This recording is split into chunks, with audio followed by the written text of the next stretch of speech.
When we left Messina, as usual, we were the only limeys on board, and we soon made friends with hundreds of US soldiers. Our trucks in the hold had been stored in the right order, ready for a beach landing, but in front of the aerial and the tow truck there were a number of DKWs, ducks as they were called, all loaded up with supplies. We spent a lot of time with our vehicles, and we soon made friends with the drivers of these ducks and met them at meal times and on deck for a chat and to share experiences. They were the first ones to go ashore as we approached the landing area. The LST slowed almost to a stop. The great bow doors opened and the ramp was lowered. Orders were given to embark, and we got on the top deck above the doors as the ducks drove down the ramp into the clear blue sea and the flat sandy seabed below. 3 ducks went down the ramp slowly. Their bows lifted in the calm sea and they floated away with the engines going towards the beach and the dry land. Our particular pal was the last to go down the ramp. Benny and I cheered when we saw him, and he turned to wave. His bow didn't lift. It kept on sloping down and going to the bottom of the sea. His DKW settled on the seabed, and then he pressed the button on his life jacket, inflated it and came floating up to the surface. He waved to us and still had a big grin on his face. We cheered again. By now the LST had started the engines and began to move over the top of his dock to place its ramp on the sand, ready for us to embark. Benny and I hurried down the deck to get aboard the trucks that were soon ready to go, with the engines going. They drove up over the ramp, down onto the beach, onto the narrow coastal road, which was very, very crowded with US trucks going in all directions, loaded with supplies. We turned and drove south to the centre of the beachhead by the Sicily River with its very small bridge. The front line now was only a short distance from the beach, so we couldn't get far inland. The fields beyond the beach were packed solid with supplies, so we got nowhere to park and set up shop. This chunk of our war was just about as bad as it could get. The traffic along the coast road was so heavy we were hardly moving, and shells from the tanks seemed to be getting closer all the time. I'm sure they were using our large birdcage aerial as a target. Destroy that, it would be the end of the radar on the beachhead, and good news for the Luftwaffe. Every LST that we passed on the beach was full up or busy unloading. Nothing was big enough or empty enough to hold us, to get us off the beach. Shells were falling thick and fast. The noise of bombs, aircraft, navy guns and tanks was deafening.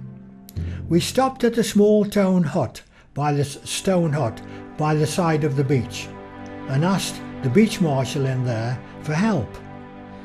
He knew nothing. He didn't know what was going on. We drove on a bit more and we came to an LST that was empty, with the commanding officer standing on the ramp swaying in the breeze, too drunk to help. But his chief petty officer told us to come aboard. So we piled up the ramp and packed our trucks as close as we could and as quickly as possible to avoid being destroyed. The ramp was lifted up, the engine started, and we reversed out into Salerno Bay away from the tank shells. The naval bombardment prevented the German breakthrough along the Sicily River, but our troops were too thinly deployed along the 25-mile beachhead. Things got so bad that General Mark Clark, the chap that I met in North Africa, was considering a retreat. His assistant generals refused to leave.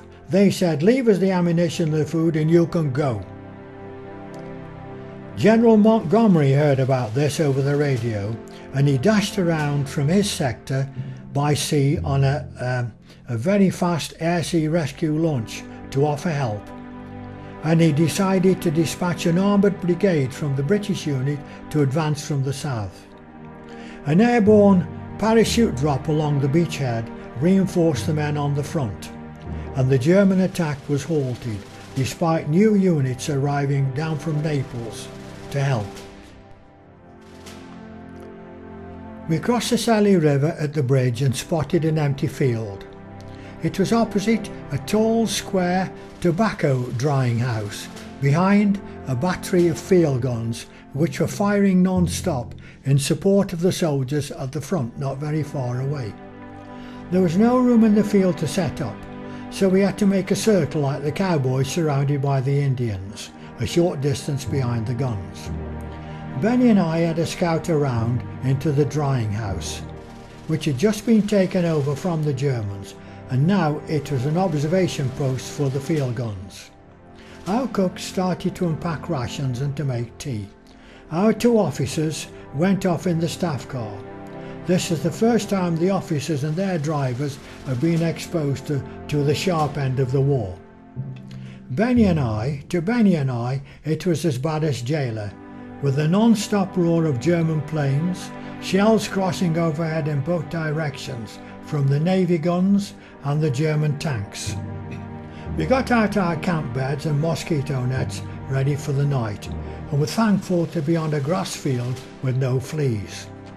By the time we'd had the rations and the cups of tea, it began to get dark, and the gunfire got worse.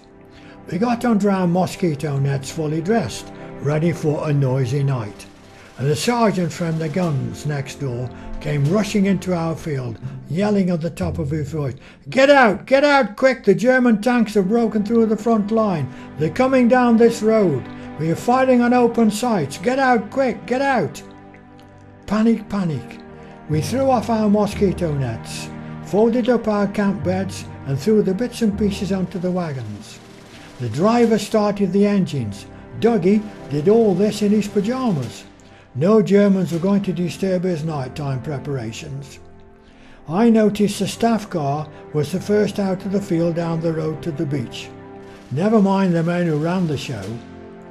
Our trucks hit the road in any order, leaving the heavies, that's the aerial trailer and truck, the receiver and the transmitter wagons, were about the last to leave.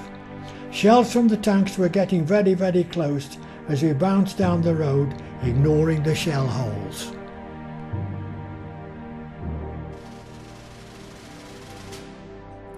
Our LCT moved out of the shell range and anchored safely offshore.